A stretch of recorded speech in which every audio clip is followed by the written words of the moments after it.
Hello and welcome to my channel where we discuss the Power Platform.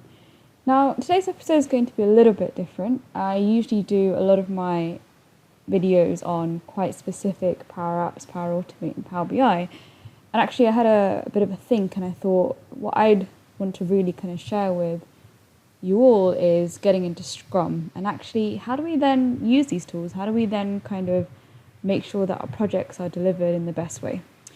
Now, Scrum is like basically it's a word used to describe a set of principles and ways of working. Now, first when we kind of start looking at this is the kind of stuff I want to talk about today is the differences between Agile and Scrum, the different types of Scrum Ceremony, that will make a lot more sense once we get into it, introducing a Scrum Team and why does Scrum work. Now, if we first start with the differences between Agile and Scrum, to put it quite simply, Agile is an umbrella brand. So this is the guiding principles of a project approach. Scrum, however, is a specific set of rules. So there are plenty of other sets of rules that we can look at, so Kanban and lean software development and extreme programming, XP, there are so many. But this particular type of Agile, so Agile is the umbrella brand, is called Scrum, and that's what I'll be focusing on in today's session. Now, Scrum Ceremony, what does this mean? So quite often you'll hear these kind of terms used when actually doing a development project. So what these are 5 key touch points. There are of course more that could be introduced in order to really deliver that project in the best way. The first of these is sprint planning. So sprint planning is where we actually come together and think about what we want to achieve in that sprint. Sprints typically are around 2 weeks, of course, depending on the nature of the project. They can be shorter or longer. So this is a good one in terms of how we actually figure out what we're going to do for that sprint and do we have the right resources, are there any blockers. Second one here is the daily scrum. So now we've set up our planning, we know what we're going to be achieving within those sprints.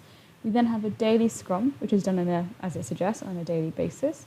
Now this is really a touch point for the development team, the Scrum Master, so we'll come on to those roles a little bit later in this talk, to come together and actually speak about anything that's blocking them, what they've done yesterday, what you've done today, and perhaps what you're going to be looking at tomorrow.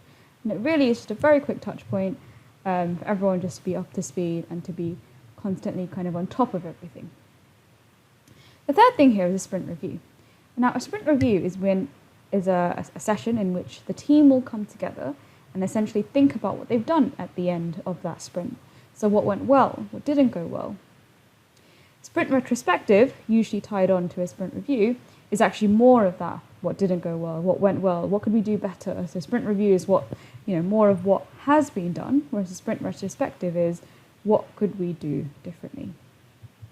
And the backlog refinement. So quite often in Scrum, you have a list of tasks and tasks get pulled into the sprint that we're working on. Now, backlog refinement is a session in which the team can come together and look at all those backlog tasks, do any refinements, maybe you need to go back to users and actually talk to them about those tasks, or perhaps you want to pull other tasks into the next sprint. So it's all about just keeping that backlog of tasks in line. Okay, a Scrum team. Now, I've done this in a very, very generic fashion. Of course, there are multiple roles that we could have. But in general, we have a product owner. Now, this term is used quite a bit. And essentially what it is a member from the development client team. So it's very important that it needs to be from the client team usually and typically. And what they are is the person that really owns that product in terms of, is this meeting the expectations which the client were expecting? And it's the person that is the go-to, that can liaise with other members of the client team that are perhaps needed in order to deliver the product. Now the Scrum Master is the overall you can see them as the project manager that can take a managerial stir and kind of own tasks that need to be done at a project level. And then you've got the development teams. As I said, this is a very generic term that I'm using on this particular slide, but within the development team, depending on your actual product that you're delivering, it could be a Power Platform developer, it could be a specifically Power BI developer, a Power Apps developer, a tester. You could have a database engineer, you could have a business analyst, just to name a few of those different roles that could make up. So why does it work, right? So, the main thing here is why on earth would we go through all this effort to actually do this? Now, there are kind of 6 principles that I've listed here, and I'm going to put more resources in the comments below as well. And the first one is the process control. So by the client having a lot of visibility, they can actually see what's going on. There's a lot of transparency in Scrum with the product owners and the client teams involved in the daily Scrums. There's always that kind of collaborative approach to everything.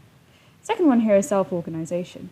Now you'll see here that because we have all these tasks that are being assigned to the different members of the team that I mentioned, there is a level of accountability in getting those tasks achieved. Collaboration. So again, you're working closely every day with the client's product team, and therefore you may actually assign tasks to the client product team. You're working as one team. Prioritization. So this comes back to that backlog refinement. So by continuously coming back to the backlog and seeing, what do we want to take next? What do we want to do in the next sprint? You're constantly reviewing the tasks and doing the things that are most important for the client and most important within the sprint. Time boxing. So this is a really important one. You have your sprints that are laid out, and there are limits and there things that can speed up delivery, but you're very accountable for what you think you can deliver within a sprint. So again, coming back to that responsibility and the accountability. Last one there is the iterative development. So you'll see here that by working with sprints and working in this agile function, you don't just have this big project that you're just trying to deliver over the course of like 3 months. Well, you are, but you're splitting it into these tasks. You're splitting it into these tasks that can be pulled into sprints. You're splitting it into job roles. Depending on who you are within that Scrum team, you'll be accountable for different tasks. By meeting every day, you're actually keeping on top of everything as well. So that's a little bit on Scrum. A final note on that, I think, I cannot stress this enough. Scrum has helped my Power Platform work so much. And actually, in particular, when I look at the Microsoft set of tools, Microsoft DevOps has really helped me. So I'm going to put a link to that in the chat below as well. So I hope you enjoyed that. It's something a little bit different. So let me know if you'd like to see more of this. And don't forget to subscribe. Thank you so much.